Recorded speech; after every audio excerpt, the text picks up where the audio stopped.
Hello there, this is Chris here, back with another video for you guys. Today, we're going to be drinking beer, Sapporo, and we're going to be talking 6th generation games that make you feel nostalgic. Making me feel nostalgic, but also you, because I'm going to get this out right now. Please, we're trying to bring video responses back. Make YouTube and the YouTube gaming community how it used to be back in like 2012, 2013. So please, if you guys would like to participate in this, top 10 games that make me feel nostalgic, or top 10 6th generation games that make me feel nostalgic, please make a video response. You do not have to be tagged in the video to make a video response. You can just make one and tag me.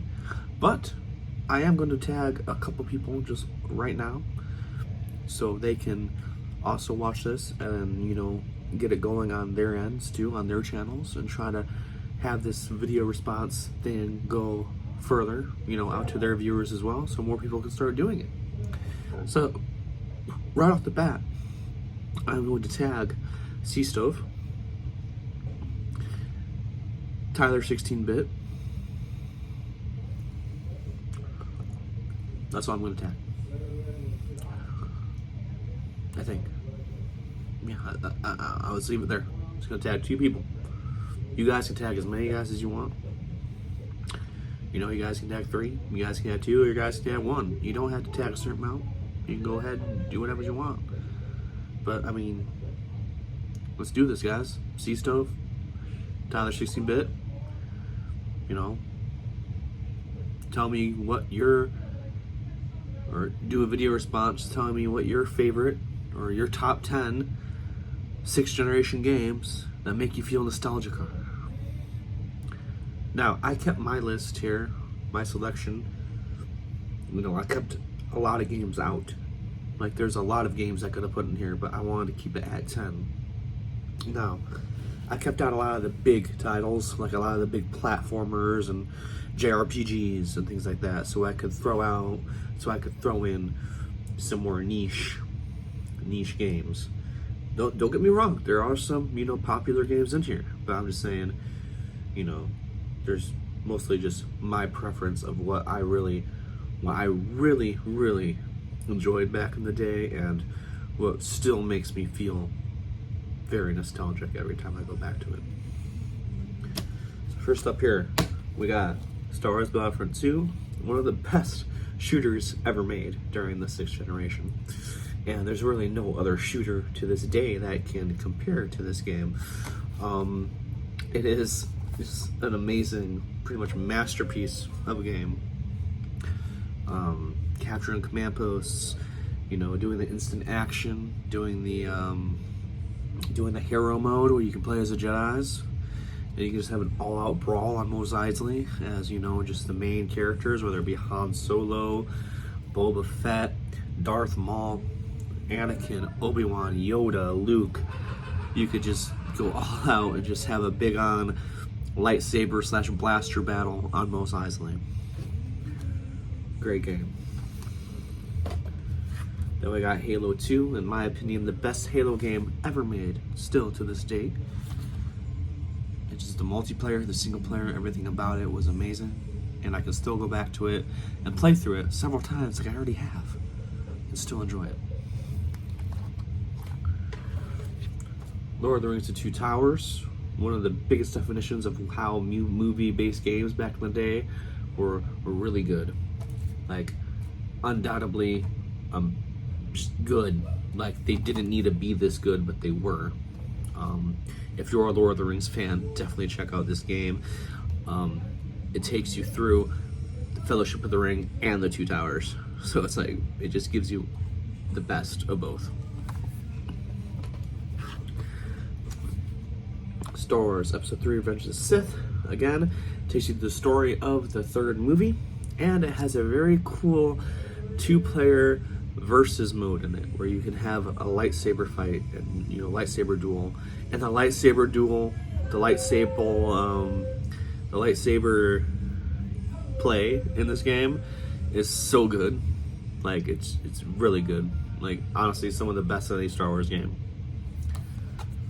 Definitely recommend. If you hear background noise, please just ignore it. Like, my brother-in-law and my sister are out there having a good time, listening to music, drinking, and cooking dinner. Then we got The Hobbit. Great action adventure platforming game, 3D. Takes you through the story of The Hobbit, one of the best, fantasy novels ever made, ever written by J.R.R. Tolkien himself. Still holds up as a great platformer to this day, in my opinion. Just great. One of the best Xbox, GameCube, and PS2 platformers you can honestly play, and pretty underrated in my opinion. Also, Rocket Power Beach Bandits, really cool action adventure game. If you liked Rocket Power back in the day, which I do, I still do. Like, Rocket Power was a huge part of my childhood. Rocket Power was one of the main reasons why I wanted to get into skateboarding when I was a kid. That and the Tony Hawk games. But yeah, Rocket Power Beach Bandits has an action adventure story to it where you fight robots with hockey pucks, and you also have missions where you're skateboarding, mountain boarding, rollerblading, doing tricks, delivering food just on your skateboard, things like that. A blast of a game. Nostalgia in a case. That's what I like to call it. Disney Extreme Skateboarding Adventure. Disney Extreme Skate Adventure. This game uses the Tony Hawk's Pro Skater 4 engine, which is awesome. It's very smooth, just like Tony Hawk gameplay, but you're Disney characters, and you can create your own human character too. But there is a Pizza Planet level in this game that I just love to death. Whenever I play this game, I always just want to go to the Pizza Planet level and just shred it, man. Just shred it as Buzz Lightyear, Woody, whoever. It's such a fun game to play. Spyro: A Hero's Tale. Not of the mainline Spyro games, Spyro 1, 2, and 3 are considered some of the best platforming games ever made. But this game here, even not, being of that main line of games anymore. It's not exclusive to PlayStation anymore. This is when it went to Xbox and GameCube as well, along with Enter the Dragonfly. That was another one that was multi-platform at the time. You have multiple characters to play as, Hunter being my favorite. Just the world, the maps, just the feeling of the game. It kept that Spyro feel that we all know and love. And it's just honestly one of my favorite games and Spyro games of all time. Spyro: A Hero's Tale. Definitely play it if you haven't.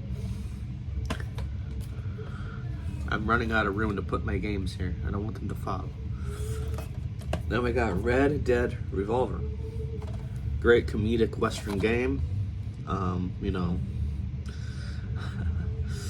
It's not like Red Dead Redemption. This is more of a, a lot of the characters are very, they have a lot of personality to them. A lot. That's what I love about it. It's a lot more on the funnier side when it comes to the characters. Excuse me. But the story is still good. The gunplay is great. Definitely a game I love. It has a 2-player versus mode as well, where you fight each other, shoot each other, have a shootout kind of thing. Great game. And the last one here we got here is Ultimate Spider-Man. I love Spider-Man 2. Spider-Man 2, the Tobey Maguire movie game. Not Spider-Man 2 on the PS5. I haven't played that. But that's a great game. But Ultimate Spider-Man, I like it even more because it throws you straight to a comic book. The cel-shaded graphics. Just, my case is kind of beat up. Ignore that, but it's great. And then unlocking Venom is also a great part of the game as well. Like, come on, man. definitely still one of the best Spider-Man games ever made, even by today's standards. So anyway, guys, those were the top 10 games that made me feel the most nostalgic from the 6th generation. Now I'm going to throw out a couple honorable mentions real quick, just of games I do not own. One being Jet Set Radio. Great game. But, I mean, wouldn't that technically be... No, that's 6th generation. It came out on the Dreamcast, so...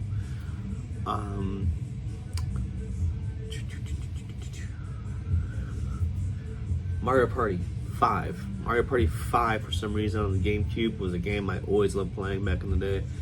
I don't know why specifically 5. I think it was the maps, but that was always the one that stood out to me the most, and I just love Mario Party 5. Super Smash Bros. Melee, another great game. Luigi's Mansion. Star Fox Adventures. There's a lot of just amazing games from the 6th generation, and it's hard to just pick 5 or 10 or 15 or 20. It really is. Like, if at some point I'm just gonna like not even like set a number and just go off about all of my favorite 6th generation games.